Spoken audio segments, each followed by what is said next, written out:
Bonjour et bienvenue à tous. Aujourd'hui, nous nous intéressons à 10 choses qui n'arrivent qu'en Corée du Sud. N'hésitez pas à liker la vidéo si elle vous plaît et si vous êtes nouveau sur la chaîne, n'oubliez pas de vous abonner et d'activer la notification pour ne rater aucune de nos prochaines vidéos. On commence.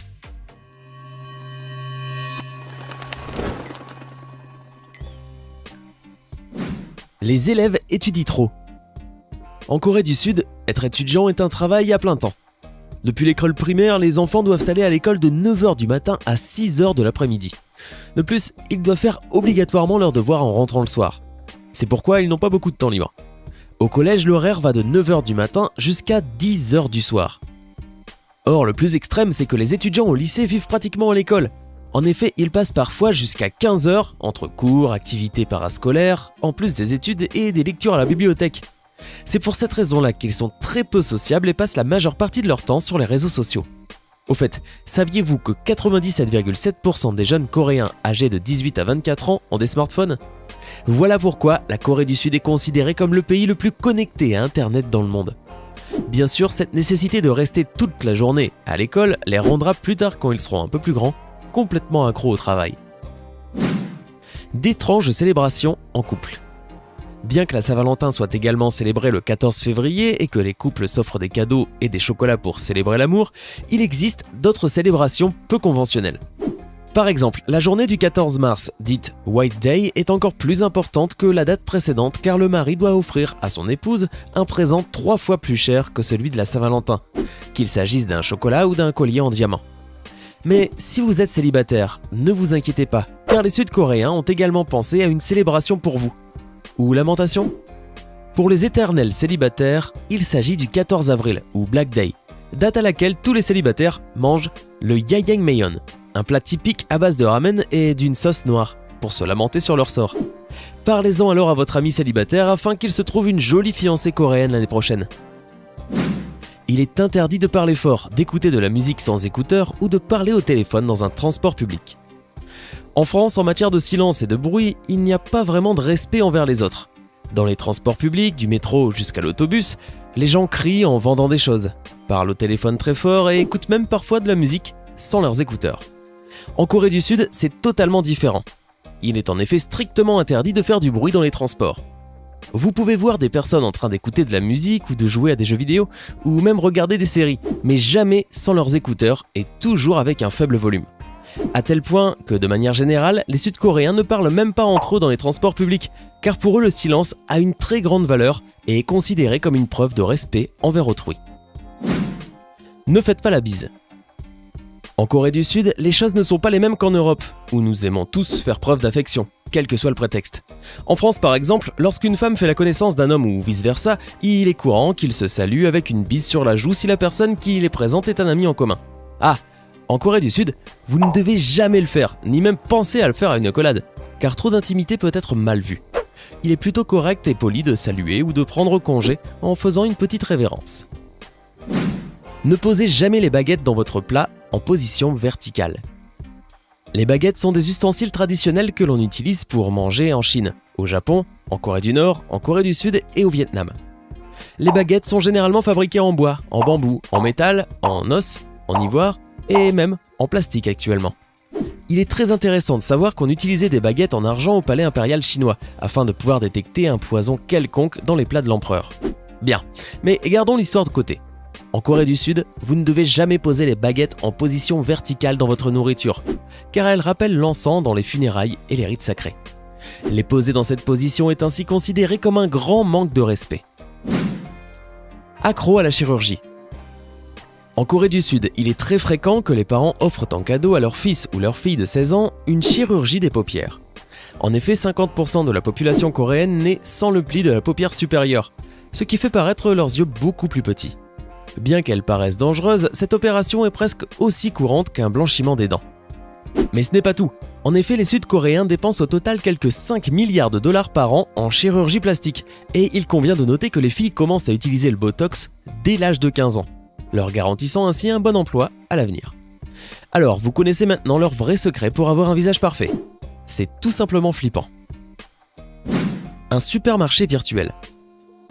Les plus de 9 millions d'habitants de Séoul peuvent désormais faire leurs courses, sans faire la queue, dans le premier supermarché virtuel au monde. La société Tesco a lancé cette idée et a couvert quelques murs du métro de la ville avec des piliers et des écrans simulant les rayons avec des produits. Chaque produit a des codes QR qui doivent être scannés à partir d'une simple application mobile. C'est très simple. Vous scannez ce dont vous avez besoin en allant au travail le matin et le soir, tout est livré chez vous, en tout confort. Tout simplement génial. Des toilettes avec télécommande. En Corée du Sud, les toilettes sont non seulement propres, mais elles vous nettoient aussi. En plus d'être faciles à trouver avec leurs panneaux attirants à chaque coin, les toilettes publiques de ce pays ressemblent pour tout vous dire plutôt à un spa. Vous avez certainement déjà entendu parler des toilettes qui font couler un filet d'eau quand vous avez fini de faire vos besoins. Eh bien, ces toilettes font non seulement cela, mais vous pouvez aussi réguler la température de l'eau et de la cuvette, mettre de la musique, et il y a même des toilettes qui vont jusqu'à vous faire des massages. Si vous pensiez que vous vous nettoyez bien quand vous finissez de faire vos besoins, laissez-moi vous dire que vous n'êtes pas au niveau des toilettes des Coréens. Ils mangent des pieuvres vivantes. Il existe un plat typique appelé sanakji, qui n'est rien de plus qu'une pieuvre vivante avec une touche de sésame et de l'huile de sésame. Pour le déguster, il est nécessaire de saisir l'animal avec une baguette ou de le prendre avec les mains et de le mâcher alors qu'il bouge encore désespérément ses tentacules. Cependant, ce plat peut devenir le dernier repas de n'importe qui, vu que les tentacules collent à la langue très facilement. Et si la pieuvre n'est pas bien mâchée, le corps gélatineux de l'animal peut boucher la gorge et provoquer l'étouffement. Mieux vaut donc le commander bien cuit la prochaine fois. Les bébés naissent en ayant 1 an. En Corée du Sud, tout le monde est plus âgé d'1 an. En effet, lorsqu'un bébé naît, on dit qu'il a déjà 1 an, selon leur tradition. En effet, l'âge est compté à partir des 9 mois qu'il a passé dans le ventre de sa mère. De plus, si un petit est né à la veille du nouvel an, une autre année sera ajoutée à son âge. Car dans leur coutume, l'augmentation de l'âge n'est pas comptée le jour des anniversaires, mais plutôt le 1er janvier. Ainsi, par exemple, si un Sud-Coréen naît un 31 décembre, il aura 1 an, puis 2 ans, seulement quelques heures après. Waouh! Quand on dit que les bébés grandissent trop vite, ils grandissent encore plus vite en Corée du Sud. Les hommes utilisent le maquillage. 20% des hommes utilisent aussi le maquillage, depuis les correcteurs, les ombres à paupières, jusqu'aux eyeliners à sourcils et les illuminateurs de teint. En fait, en Corée du Sud, ceux qui l'utilisent sont globalement considérés comme plus virils que ceux qui ne se maquillent pas. De plus, ils bénéficient de grands avantages. Eh bien oui, dans la majorité des cas, une apparence parfaite leur assure un meilleur emploi, car en Corée du Sud, le monde du travail est plus compétitif que dans n'importe quelle région dans le monde. Ainsi, ne soyez pas surpris de trouver des centaines de tutoriels de maquillage masculin sud-coréen sur YouTube. Des hôtels exclusifs pour les amoureux. Oh oui, ces derniers sont connus comme les Love Hotels, et ils ont une décoration super romantique et sont extrêmement discrets. En effet, vous pouvez demander et choisir votre chambre dans un catalogue numérique moderne sans avoir à traiter avec les concierges ou les employés. De plus, ces hôtels offrent une grande variété de tenues sexy et de jouets pour adultes auxquels vous pouvez accéder en touchant simplement un écran. Les plus extravagants ont des décorations de dessins animés, un karaoké et bien sûr, un délicieux jacuzzi. L'amour est une excellente affaire en Corée et, il faut le dire, les coutumes orientales ne cesseront jamais de nous surprendre. Le musée des toilettes. Mr Toilet est un parc à thème dédié exclusivement à l'histoire des toilettes du monde. Oui, il est possible de voir des scènes étranges et désagréables sur les peintures murales et aussi sur ces statues qui dérangent. Ici, vous pouvez trouver tous les types de toilettes qui ont été utilisées dans l'humanité, depuis un trou fixe et fiable dans le sol, les latrines, les urinoirs et les bonnes toilettes modernes télécommandées. Mais bien sûr, vous ne pouvez pas partir sans avoir pris d'abord un petit souvenir en forme d'excrément. Le pire, c'est que ce musée accueille des milliers de visiteurs par an. Les femmes ne portent pas de vêtements qui dénudent leurs épaules et leur dos. Comme nous le savons tous, la culture asiatique est très traditionnelle et les femmes asiatiques se doivent toujours d'être chastes et délicates. Il est rare de voir dans des pays asiatiques des hommes se retourner pour regarder des femmes et il est presque impossible qu'un homme leur manque de respect. D'autre part, pour les Asiatiques, surtout pour les Sud-Coréens, le fait que les femmes portent des vêtements dénudant leurs épaules ou leur dos est désapprouvé. Mais bizarrement, ils ne voient aucun problème à ce que les femmes asiatiques portent des jupes courtes ou des shorts. Allez comprendre. Il est interdit de finir de manger avant les personnes plus âgées que vous. Normalement, quand vous mangez en compagnie d'autres personnes, il est courant que chacun de vous mange à sa propre vitesse. Certains peuvent manger rapidement, d'autres plus lentement. Or, en Corée du Sud, vous êtes obligé de manger lentement pour montrer que vous appréciez la nourriture.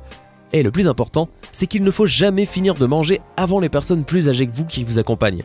De cette manière-là, vous leur montrez que vous les respectez. C'était 10 choses qui n'arrivent qu'en Corée du Sud. Laquelle de ces choses vous a le plus surpris? Faites-le nous savoir dans les commentaires. Hey, c'est tout pour aujourd'hui. Si vous avez aimé la vidéo, n'oubliez pas de la liker et de la partager avec vos amis. Et si vous êtes nouveau sur la chaîne, n'oubliez pas de vous abonner et d'activer la notification. Bye bye!